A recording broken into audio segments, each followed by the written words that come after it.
El laboratorio de José Manuel López Nicolás.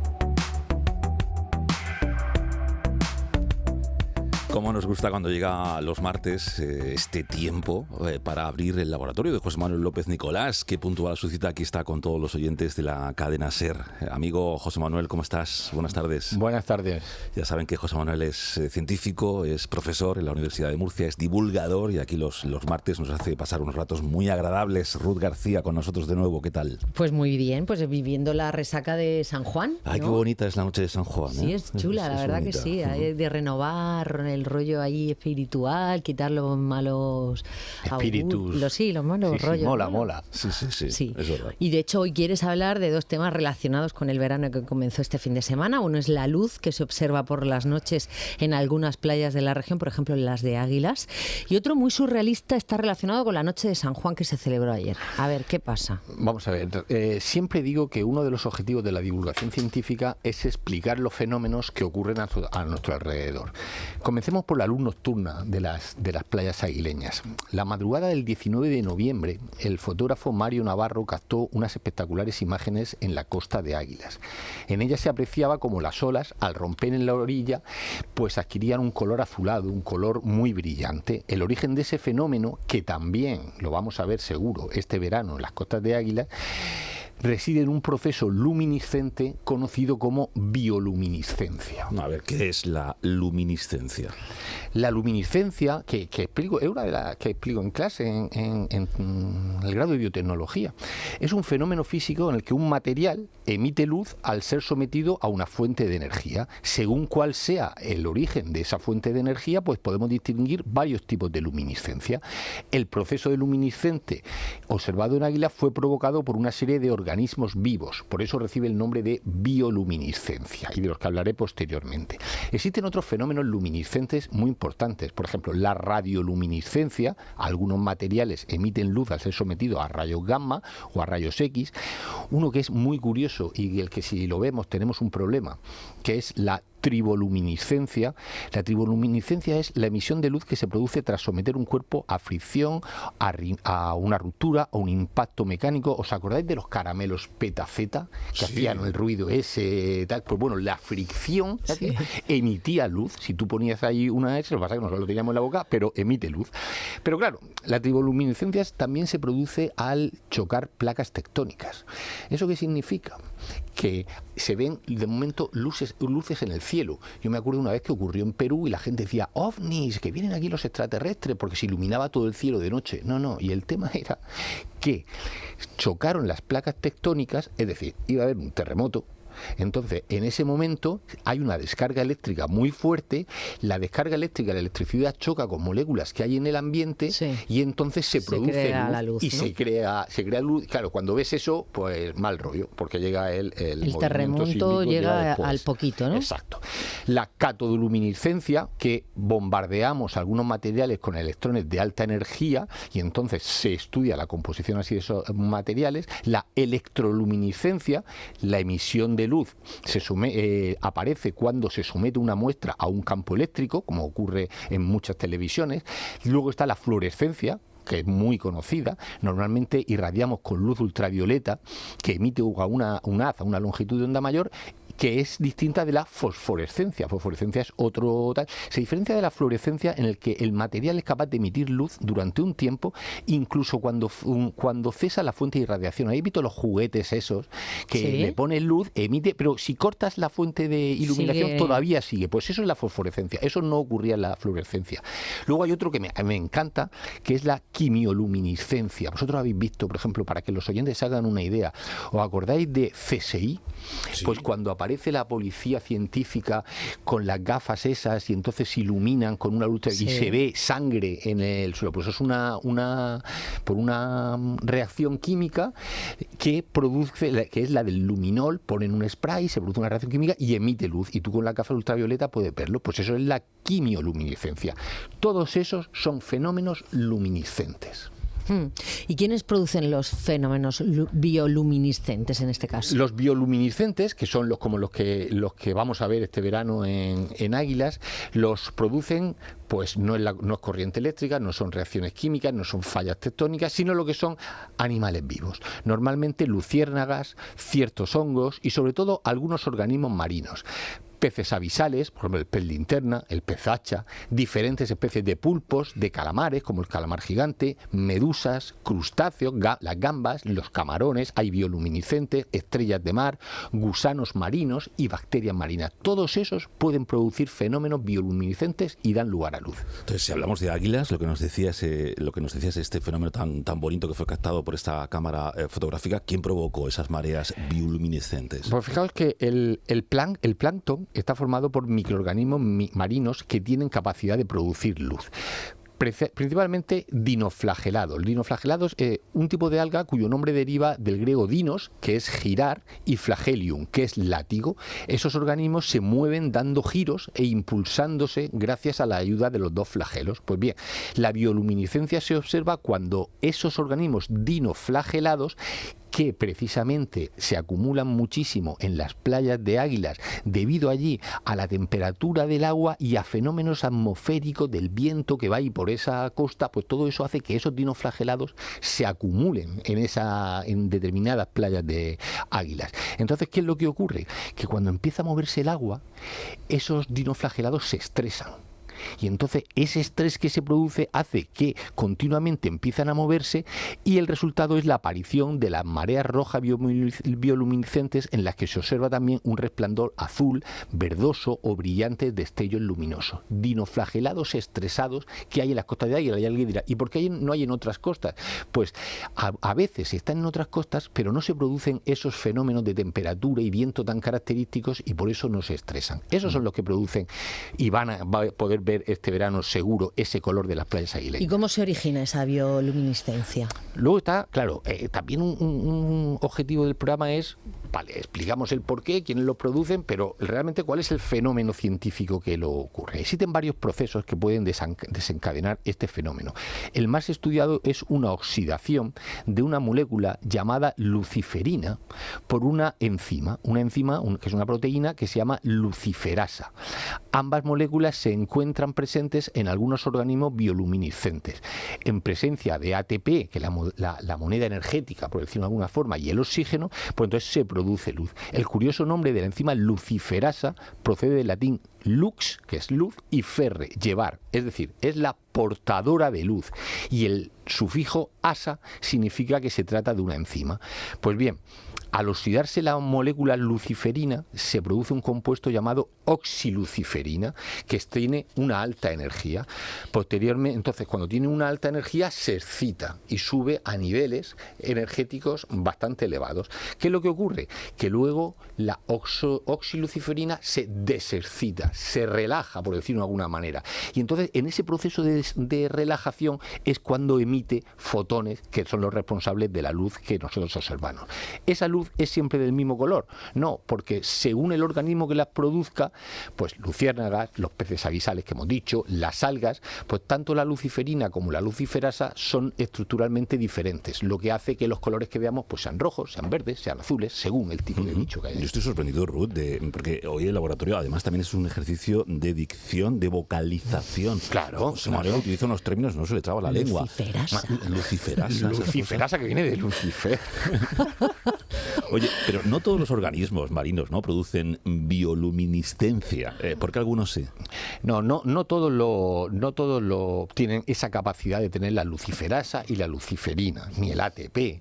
Entonces, las razones... El ATP no es lo del tenis. El ATP es donde juega Carlitos Alcaraz, que ayer nos dio un susto. El otro día nos dio un susto y ahora lo veremos. En lo que ocurre. Las razones dependen del entorno en el que vivan y de las necesidades que tengan en cada momento. La iluminación en las profundidades de los mares, donde muchas veces la luz solar no llega, permite a muchos organismos observar lo que ocurre alrededor. Fijaos que la bioluminiscencia les sirve para comer, ya que la emisión de destellos luminosos atraen a peces más pequeños de los que se nutren. Es como una llamada y permite, como ahí abajo no se ve nada, pues ellos hacen la reacción, ven lo que hay y zasca, a comer. Otra de las utilidades que tienen es favorecer la comunicación entre organismos. Por ejemplo, alertan a otros individuos de peligros que acechan, o incluso les sirven para cortejar a otros organismos con los que luego se aparean. Es decir, ellos emiten luz para se ponen a ligar. A ligar ahí abajo del mar. Exactamente. Entonces uno se va cuando ve la luz, otro se acerca, pues según lo que ellos quieran. Y algunos organismos marinos también producen bioluminiscencia para camuflarse y para pasar desapercibido y ocultarse los depredadores. Es decir, ven llegar al depredador, no ven a alguien con quien quieran ligar, sino a alguien con quien quieran huir. Entonces ponen en el medio la luciferasa, ponen la luciferina, se produce, por decirlo de alguna forma, una bomba de humo, ¿vale? En ese momento el depredador no lo puedes ver y se larga, y entonces no lo pillan. Fijaros que yo siempre digo que nosotros, los humanos, utilizamos la naturaleza para nuestros intereses, para una cosa que nos gusta más, nos gusta menos, pero eso tiene una función dentro de la naturaleza. Imaginaos el dinoflagelado, le importa un pito que a ti te guste más la luz o te guste menos. Ellos lo que están haciendo es huyendo de un depredador. Supervivencia. Entonces, ocurre por algo siempre en la naturaleza las cosas, independientemente del uso que nosotros le demos luego. ¿Usáis los científicos la bioluminiscencia para algo? Claro, de eso se trata, de comprender lo que ocurre en la naturaleza, entender el mecanismo luego de cómo se produce, y entonces digo, vale, ya sé lo que hay, y ahora voy a ver yo si lo puedo utilizar para algo, independientemente de lo que hagan los bichos. Yo es que lo llamo bichos, ya todo esto en microbiología me iba mal. Son bichos. Pues más allá de las imágenes que producen, los fenómenos bioluminiscentes tienen aplicaciones en muchísimos campos científicos. Por ejemplo, en el campo de la medicina se usan como marcadores en experimentos. Permiten comprobar en tiempo real la evolución de determinados tipos de cáncer o la eficacia de determinados fármacos. Dices tú, ¿y eso cómo? Pues precisamente esas moléculas que producen luz se le acoplan, por decirlo de alguna forma, a un fármaco, y entonces en la fase de experimentación, cuando se está tomando una persona, antes los animales, pero una persona, el fármaco, tú mediante técnicas de diagnóstico de imagen puedes seguir el fármaco por dónde va exactamente, si llega al tejido donde quiere realizar su función, si no serían hipótesis, pero tú lo sigues gracias a esa luminiscencia que está produciendo. Por otra parte, algunos organismos bioluminiscentes reaccionan ante la presencia de contaminantes químicos, lo que se aprovecha para crear biosensores que detectan sustancias tóxicas en el agua, sustancias tóxicas que no las podríamos ver, emiten luz gracias a que hemos acoplado un sensor de este tipo. En el área de la biotecnología se han empleado genes bioluminiscentes presentes en organismos marinos para crear plantas, para crear ratones bioluminiscentes que luego son empleados en biomedicina, y en seguridad alimentaria la bioluminiscencia se utiliza para detectar la presencia de bacterias en alimentos o en superficies. Por ejemplo, fijaos, que se imaginen los oyentes una superficie que queremos que sea estéril, ¿de acuerdo? Bien sea en un hospital, por ejemplo, o bien sea en un restaurante, porque ahí no puede haber bichos. Y esto, bueno, ¿y esto qué tiene que ver con todo esto? Vale, hemos dicho que para que haya luminiscencia se necesita la luciferasa, que es la enzima luciferina, que se necesita oxígeno, pero se necesita también ATP. ATP es la energía, la molécula energética. Pues bien, si nosotros tenemos, por ejemplo, en un hospital, hemos esterilizado algo, suponemos en ese momento que ya no hay bichos, ¿vale? Sí. Si no hay bichos, no hay ATP. Si no hay nada, un organismo vivo, no está la molécula energética. Entonces tú añades luciferasa y luciferina. Si no estuviera bien esterilizado, habría ATP y entonces verías luz. Claro. Pero sin embargo, si está bien esterilizado, no hay ATP nada. Y entonces tú no ves nada. Entonces se utiliza como sensor para ver si está bien esterilizada una superficie. José Manuel, entonces cuando íbamos a las discotecas, íbamos porque yo no sé la última vez que pisé una discoteca, y se puso como muy de moda el tubo claro. Eso era luminiscencia. Que fluorescencia en este caso. Eso era fluorescencia. Y eso sabéis dónde, eso, vamos a ver. Mira los dientes blancos. Pues vamos a ver, os voy a contar una cosa, os voy a contar un secreto. Esto pasó hace muchos años y esto ya. El susto que le di, le di a mi hermano. Tengo otras cosas, pero eso no. Los gin tonic son fluorescentes. ¿Sí? ¿Por el qué? ¿Por el limón o qué? No. Los gin tonic son fluorescentes. ¿Por las burbujas? Un gin tonic son amargos, ¿verdad? Sí. ¿Por qué son amargos? Por la quinina. De hecho, la quinina, que lleva la tónica, la quinina se le daba hace mucho tiempo para el paludismo y para determinadas enfermedades. Entonces es amarga y produce, y cuando tú lo pasas en la discoteca, lo pasas cerca de esas lámparas de ultravioleta, el gin tonic, si os dais cuenta, emite luz. Claro, ¿qué hacía yo? Pensar, estamos saliendo un poco de guión, pero esto mola. Resulta que los organismos fluorescentes, cuanto más rígidos estén en el sistema, en el medio, cuanto más rígidos estén, más fluorecen. Entonces, ¿os acordáis que en otros programas hemos hablado de una molécula que se llama ciclodestrina, con la que yo trabajo, que es como un donuts, ¿vale? Pues entonces yo a mi hermano una vez cogí ciclodestrina de estas, pero de la que se puede consumir, ¿vale? Pasé al lado de él en una discoteca, estaba con un gin tonic, y entonces cogí y le eché los polvos esos de ciclodestrina en el gin tonic. ¿Qué ocurrió?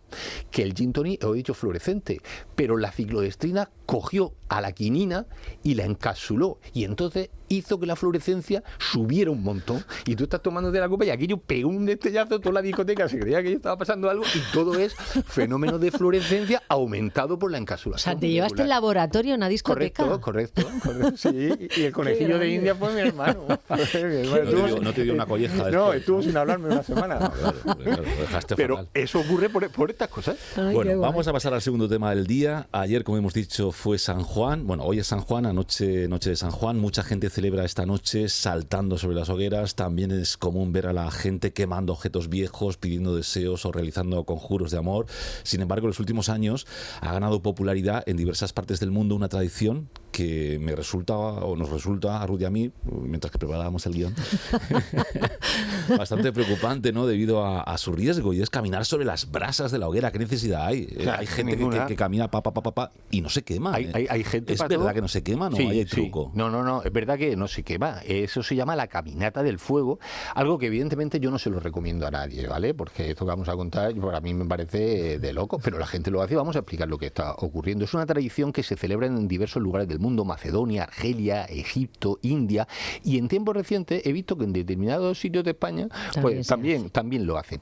Aunque muchos creen que la falta de quemadura se debe a poderes místicos de la mente para poder resistir el dolor, la realidad la da la termodinámica, no la magia. La termodinámica, cuyo nombre viene del griego termos, que significa calor, y dinamos, que se traduce como poder o como fuerza. Es una rama de la física que estudia los efectos mecánicos del calor y otras formas de energía muy similares. ¿Y entonces cómo se evitan las quemaduras? Pues para que ocurra una quemadura, la temperatura del pie debe ser lo suficientemente alta como para causar daños irreversibles en la piel. Un factor crucial para evitar esto es la conductividad térmica. Eso es una propiedad física que mide cómo un material transfiere el calor a otro con el que está en contacto. Pues bien, la conductividad térmica varía entre materiales. Es alta en metales, baja en polímeros y muy baja en materiales conocidos como los aislantes térmicos. Bien, pues las brasas de carbón tienen una conductividad térmica muy baja, lo que significa que la capacidad para transferir calor a otros objetos como los pies es algo limitada. Pero claro, pero quema.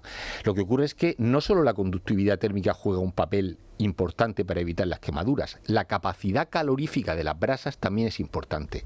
Se refiere a la cantidad de energía necesaria para aumentar la temperatura de un material. Las brasas tienen una capacidad calorífica baja, lo que significa que requieren poca energía para calentarse. En contraste, nuestros pies, que están compuestos principalmente de agua, tienen una capacidad calorífica bastante alta, lo que significa que necesitan mucho calor para elevar la temperatura. Y entonces, pero estamos hablando de brasas, pero por ejemplo, si fuera madera y todo eso aumenta la conductividad. Es distinto, claro, porque la madera es distinta, o sea, que a las brasas. No te quemas si lo haces con brasas de carbón, y ¿no? en determinadas condiciones, ¿vale? ¿Qué ocurre cuando las brasas de esta gente que no está bien de la cabeza, porque para mí hay gente que no está bien de la cabeza, entran en contacto con los pies? Pues que cuando entran en contacto con los pies, que la temperatura de los pies disminuye rápidamente porque liberan calor al pie, que a su vez calienta muy lentamente debido a la alta capacidad calorífica que tiene.